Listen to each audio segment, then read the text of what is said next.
नमस्ते दोस्तों, आपका फिर से स्वागत है लर्निंग लेन चैनल पर।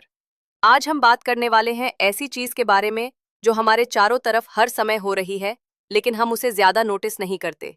इसका नाम है जल चक्र। आइए जानते हैं कैसे पानी की एक छोटी सी बूंद बार बार प्रकृति में अद्भुत सफर करती है। जल चक्र क्या है? तो जल चक्र क्या है? ये पानी की हवा, जमीन और समुद्र के बीच लगातार चलने वाली यात्रा है। पानी हमेशा घूमता रहता है, अपना रूप बदलता है, जगह बदलता है, लेकिन कभी गायब नहीं होता।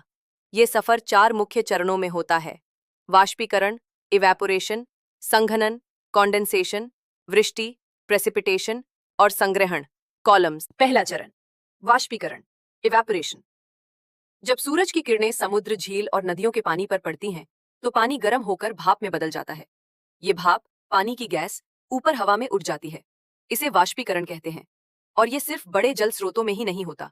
पानी, मिट्टी, पौधों, इसे ट्रांसपिरेशन कहते हैं।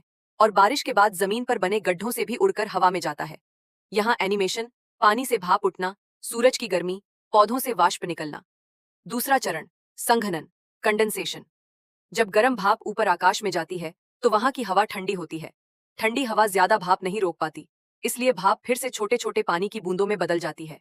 ये बूंदें आपस में जुड़कर बादल बनाती हैं। यही है संघनन। ये वैसा ही है जैसे ठंडे गिलास के बाहर पानी की बूंदें जम जाती हैं। दूसरा चरण, संघनन, कंडेंसेशन। जब गर्म भाप ऊपर आकाश में जाती है, तो वहां की हवा ठंडी होती है। ठंडी हवा ज्यादा भाप नहीं रोक पाती, इसलिए भाप फिर से छोटे छोटे पानी की बूंदों में बदल जाती है। ये बूंदें आपस में जुड़कर बादल बनाती हैं। यही है संघनन। ये वैसा ही है जैसे ठंडे गिलास के बाहर पानी की बूंदें जम जाती हैं। तीसरा चरण, वृष्टि, प्रेसिपिटेशन।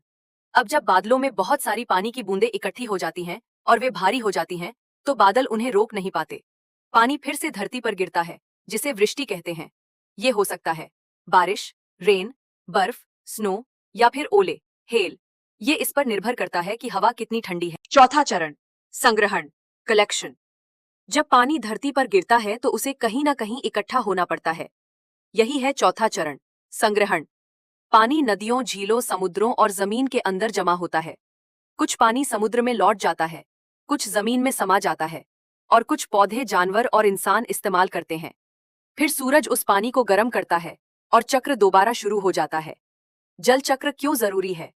जल चक्र बहुत जरूरी है क्योंकि ये मदद करता है धरती पर ताज़ा पानी फैलाने में, पानी को साफ और रिसाइकल करने में, और जीवन को बनाए रखने में, चाहे वो छोटा कीड़ा हो या विशाल ढेल। अगर जल चक्र न होता तो हमारे पास फसल के लिए बारिश, पीने का पानी या आकाश में बादल ही नहीं होते। चलो जल्दी से चारों चरण याद कर लें।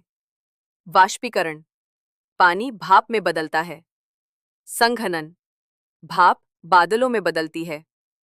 वृष्टि, पानी बारिश या बर्फ बनकर गिरता है। संग्रहण, पानी फिर से धरती पर इकट्ठा होता है। और ये चक्र कभी रुकता नहीं। क्या ये कमाल नहीं है?